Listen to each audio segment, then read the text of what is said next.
इस वक्त मुल्क के मुख्तलिफ इलाक़ों में इस कदर खौफ व हिरास है कि ज़िंदगी गुजारना मुश्किल हो रहा है।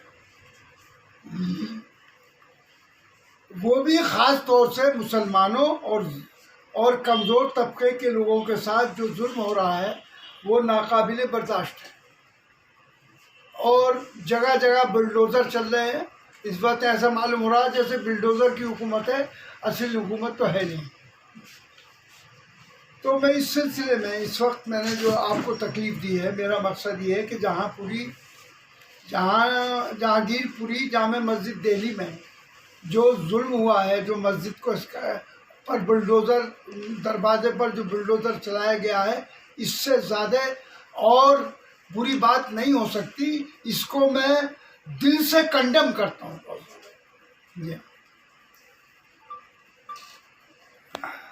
और ये 20 तारीख में हुआ है, वारदात हुई है।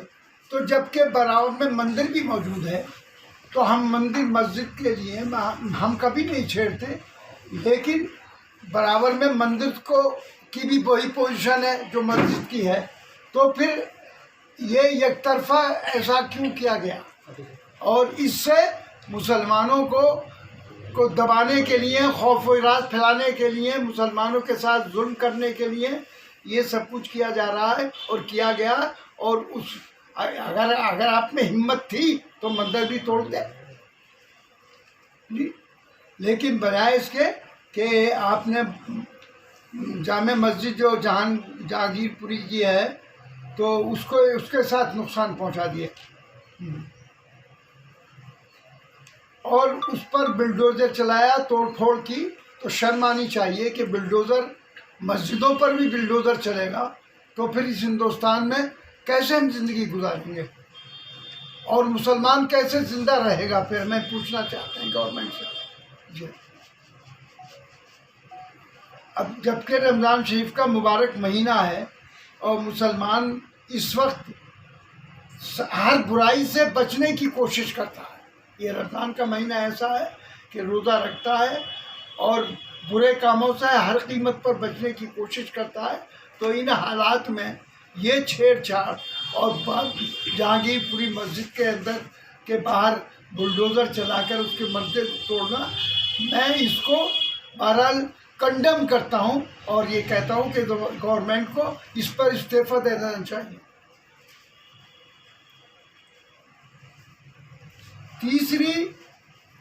दूसरी बात यह है कि तीसरी शोभा यात्रा निकल रही थी। 3 शोभा यात्रा थी, तीसरी में उसकी परमिशन भी नहीं थी। बावजूद इसके कि परमिशन नहीं थी, फिर भी वो निकाली गई और उस पर no action has been taken. उस पर कोई पाबंदी नहीं जी। तो वो लोग जो हथियार हाथों में लिए हुए थे, तमंचे लिए हुए थे, सब कुछ ही लिए हुए थे, तो मुसलमानों को हर तरह से हरस किया गया और मुसलमानों को दबाने की कोशिश की जा रही है। गरीब तबके के, चाहे वो जाटल हो, चाहे और लोग हों, कोई भी लोग हों, ओबीसी के लोग हों, उनके साथ भी जुल्म हो रहा है। तो मैं चाहता हूँ कि इस देश के अंदर सारी पार्टियों से, अपोजिशन की सारी पार्टियों से मांग करता हूँ इस बात की कि सब मिलकर इस देश की आम जनता को बचाने के लिए, कमज़ोर लोगों को बचाने के लिए, अक़लियतों के लोगों को बचाने के लिए, मुसलमानों को बचाने के लिए, उनके साथ जिनके साथ जुल्म हो रहा है, मुत्तहिद होकर गवर्नमेंट के ख़िलाफ़ मूवमेंट चलाएं। ये मेरी सारी अपोजिशन पार्टियों से मांग भी है।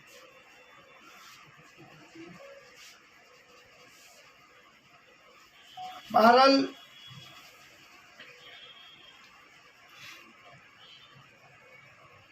और अब तो पार्लियामेंट इस वक्त बंद है। जब पार्लियामेंट खुलेगी तो इंशाअल्लाह मैं ज़रूर इसके सिलसिले में आवाज़ उठाऊंगा और मैं गवर्नमेंट से पूछूंगा कि हमारे क्या हिंदुस्तान सिर्फ तुम्हारा ही है, मुसलमानों का हिंदुस्तान नहीं है क्या? ये हिंदुस्तान सबका है। हम हर कीमत पर इस देश के अंदर अमन और शांति चाहते हैं। किसी भी कीमत पर कोई बिगाड़ने की कोशिश करेगा, हम अपने खून देकर इसको, अमन को बचाएंगे। और शांति को बरकरार रखने के लिए हमें किसी भी कुर्बानी की ज़रूरत पड़ेगी वो भी देंगे हम।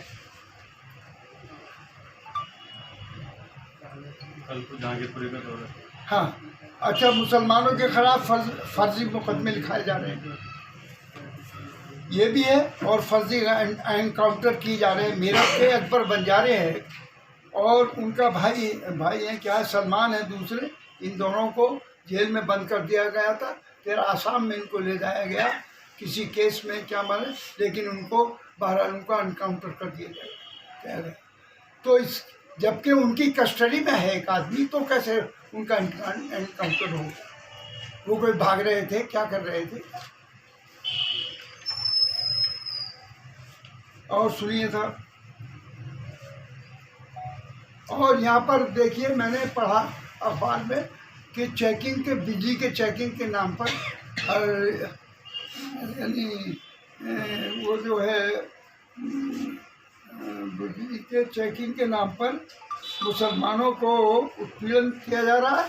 और यहाँ पर ये फोर्स मंगाई जा रही है कि न सिर्फ संभल और जगह, हर जगह इस तरीके से चेकिंग करके और ताकत के बलबूते पर लोगों को, कमज़ोर लोगों को, मुसलमानों को, अक़लियतों को, ओबीसी को, सबको खिलाया जाए और उनके साथ ज़्यादती हो।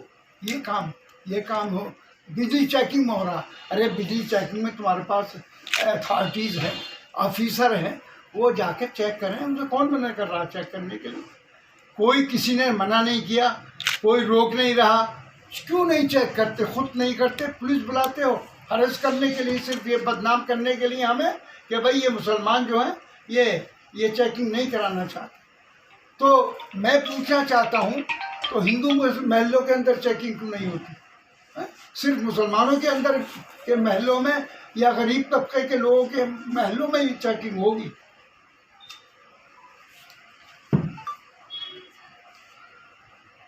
और इस उत्पीड़न का मतलब ये है, इस बिजली चेकिंग के नाम पर मुसलमानों को उत्पीड़न जो किया जा रहा है, इससे हाशमपुरी और मलियाना के जख्मों को ताज़ा करने की कोशिश की जा रही है।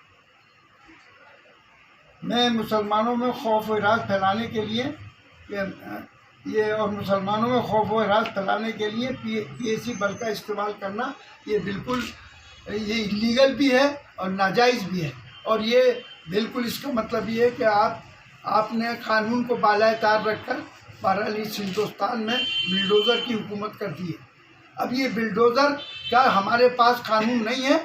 हमारे पास तो इतना अच्छा कानून है, हमारे देश के लोगों ने बनाया, और डॉक्टर अम्बेडकर जिसके चेयरमैन थे। तो हमारे पास जब कानून मौजूद है, उसकी दफ़ात मौजूद है, तो चाहे वो कोई भी काम हो, चाहे वो किसी किस्म का जुर्म हो, उस जुर्म को बहरहाल रोकने के लिए हमारे पास कानून होना चाहिए। हिंदुस्तान में जितने भी लोग रहते हैं, किसी कौम के लोग रहते हैं, वो सब बहरहाल इंसान है। तो इंसानों के साथ इंसानों जैसा सलूक कीजिए, और जो कानून जिस पर आप हुकूमत चला रहे हैं इस वक्त, उस कानून, आपके हाथों में कानून है, कानून की दफात से बहरहाल उनका इलाज कीजिए। लेकिन ये क्या मतलब है कि अगर हम मुसलमान हैं तो इस देश में रहेंगे नहीं? हम इस देश में ही रहेंगे, यहीं रहेंगे और मुल्क के लिए काम करेंगे और अपनी कौम के लिए काम करेंगे। सांसद जी, इसके लिए किसको जिम्मेदार मानते हैं जो ये पूरा माहौल चल रहा है? ये सब गवर्नमेंट जिम्मेदार है, भाजपा को जिम्मेदार मानते हैं? बिल्कुल। ये उनके बगैर इशारे के काम नहीं हो रहा। जो इनको इतनी जुर्रत हो रही है, जगह जगह जो सताया जा रहा है लोगों को, और उनके साथ इलीगल कार्रवाइयाँ की जा रही हैं, इसका मतलब ये है कि ये सब कुछ ऊपर के इशारे पर हो रहा है। सर, आप पार्टी के जो एक सांसद हैं राघव चड्ढा ने कहा है कि देश भर में अगर दंगे रोकने हैं तो भाजपा के मुख्यालय और अमित शाह के घर पर बुलडोजर चलना चाहिए। अच्छा, क्या कहना है इस बारे में सर? आपके सांसद हैं ये, उन्होंने बयान दिया है राज्यसभा में। आप पार्टी क्या बयान? आप पार्टी के सांसद राघव जो चड्ढा है, उन्होंने ये बयान दिया है, देश भर में दंगे रोकने हैं तो भाजपा के मुख्यालय और अमित शाह के घर पे भी बुलडोजर चलना चाहिए। कि घर पे बुलडोजर चलना चाहिए। ये तो बहरहाल उनकी राय है, जो बयान दिया है उनका। मैं अभी इसमें कोई दखल नहीं दूंगा, न मुझे जानकारी है किन हालात में उन्होंने बयान दिया है। मैं इस पर कोई तबसर नहीं करूँगा। विपक्ष इस पर लगातार नहीं बोल रहा, क्या माना जाए कि विपक्ष ने सत्ता के आगे सरेंडर कर दिया है? नहीं, सरेंडर क्या कर दिया है, डर और खौफ पैदा इतना हो गया है, उस डर और खौफ की वजह से आदमी घबरा रहा है कि अगर मैं कुछ कहूँगा, अभी देखिए MLC के इलेक्शन थे, सब एक तरफा वोटिंग हो गई, तो दबाव डाला गया, हाँ दबाव से ही। तो आज इतनी दबाव में है पब्लिक और जनता कि उसके साथ इतनी बड़ी नाइंसाफ़ी हो रही है कि जिससे कि आज लोग घबराए हुए हैं और वो सोच रहे हैं कि हम किस तरीके से यहाँ ज़िंदगी गुजारेंगे, कैसे अपने बच्चों का पेट पालेंगे और कैसे हम जिंदा रहेंगे। तो मैं गवर्नमेंट से पूछना चाहता हूँ कि गवर्नमेंट ये कानून की है या बुलडोज़र की है? समाजवादी पार्टी में फूट के आसार नजर आ रहे हैं। आजम खान नाराज है, शिवपाल जी भी नाराज है। नहीं, कोई फूट नहीं है पार्टी में, कोई फूट नहीं है। हमारे लीडर और अपोजिशन लीडर भी इस वक्त अखिलेश यादव भी हैं, वही रहेंगे और इंशाल्लाह बहरहाल अब आने वाले वक्त में आप देखेंगे कि जो इस वक्त एक लहर थी उसकी, बहरहाल किन बुनियादों पर इस वक्त मैं उसकी बहस नहीं करना चाहता। बहरहाल सब हम एक हैं और कोई हमें इख्तलाफ नहीं है। हम अखिलेश यादव के साथ हैं, समाजवादी के साथ। सांसद जी, आपने कहा था कि समाजवादी पार्टी मुसलमानों के लिए काम नहीं कर रही, इस पर क्या कहेंगे? नहीं, देखिए बीजेपी के लिए कहा था ये मैंने उस वक्त सुनी जो बात कही थी।